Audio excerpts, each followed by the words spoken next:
Sénégal, bonjour, Neketeyo.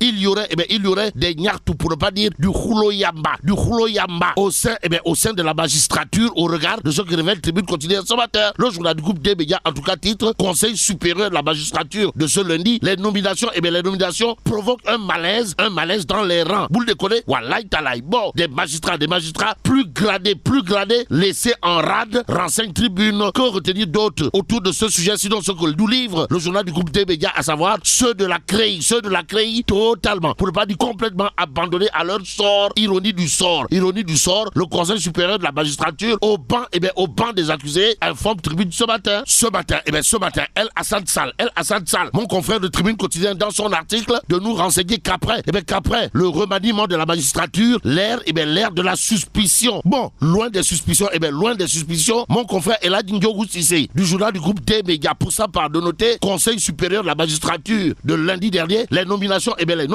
provoquent un malaise dans les rangs. Se ranger, Walf Quotidien ne le fait pas. Alors là, pas du tout.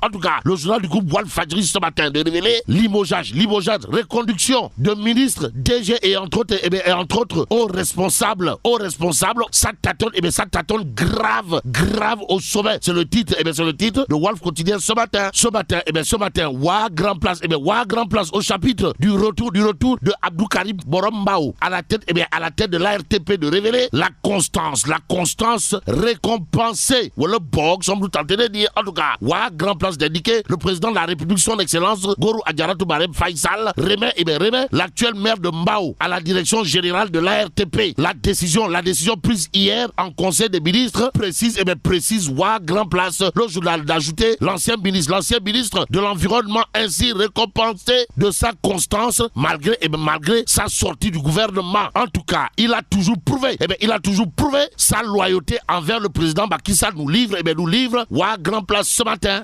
Tribune quotidienne revient, histoire de révéler clôture de la 143e édition de l'appel du mardi. Le calife de Yoff demande aux Sénégalais de cultiver la paix et de respecter les familles religieuses. Et c'est avec beaucoup de religiosité que le quotidien affiche à sa une attaque contre les tariqa. L'appel des confréries. En tout cas, après Touba Baké et Tivaouane, Yoff Djamalaï chez Mamli Mamoulaï dénonce catégoriquement, pour ne pas dire dénonce fermement, les attaques contre les tariqa. D'après le quotidien.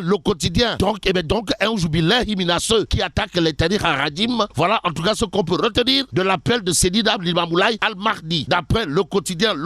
Et Réobi quotidien, toujours au chapitre de cet événement, d'indiquer clairement et nettement que Antoine Diom, alias Tony, met en garde les fossoyeurs de la démocratie. Et c'est en toute démocratie que l'évidence quotidienne révèle cérémonie officielle à Yoff Lion. Antoine Diom est le discours garoualé à Sonko. Discours garoualé Diam. Bon, plus qu'il est dit, Yonou Diam Sorioul, le soleil quotidien, de révéler en appel à la une, clôture du 143e appel de Sidina Limamoulaye, Yoff Djamalaï chez Mam Limamoulaye, monte la voie de la paix. Bon, venir en paix, c'est peut-être ce que fait Direct News ce matin. Le journal, pour ceux qui relèvent de la visite de Macky Sall à Yoff Djamalaï chez Mam Limamoulaye, de révéler que le grand absent de cet événement, c'est Abdoulaye Diouf Sarr, et c'est Abdoulaye Diouf Sarr, en tout cas, Mam Diaré, comprenez Diouf Sarr, le grand absent de la visite de Macky Sall à Yoff. Voilà le titre de Direct News ce matin. Le journal d'indiquer la venue du président Macky Sall à Yoff lundi dernier s'est déroulée sans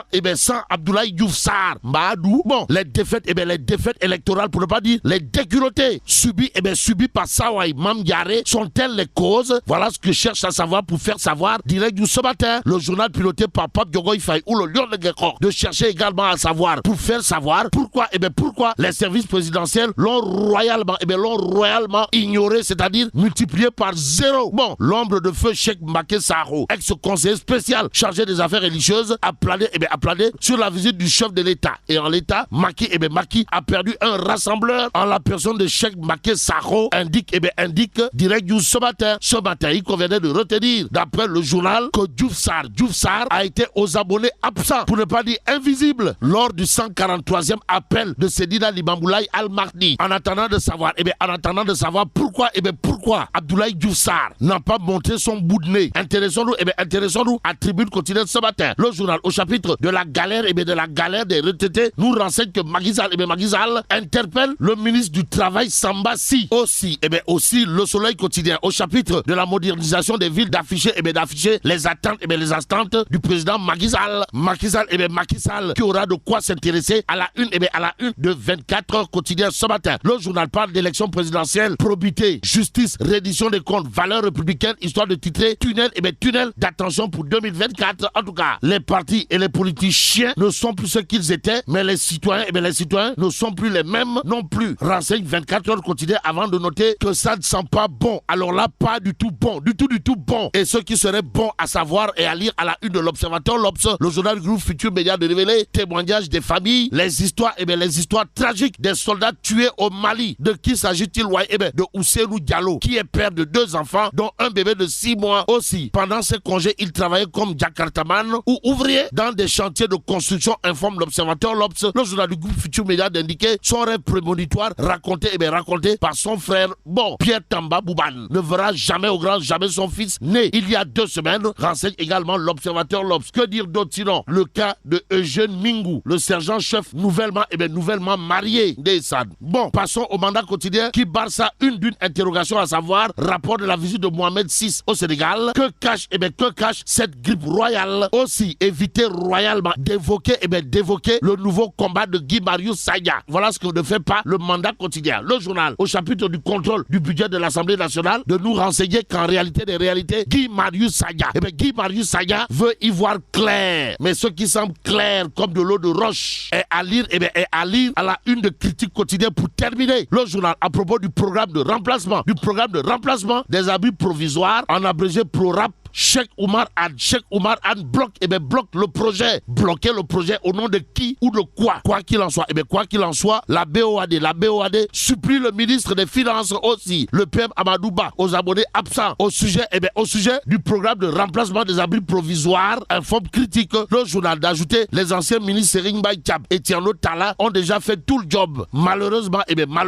Cheikh Oumar Anne, nouveau ministre de l'Éducation nationale, bloque le projet. Que dire à ce sujet? Sinon, Sawai, Cheikh Oumar Anne reste dans l'enclos. Et là, mais là, tu donges de Allah. Vive le Sénégal.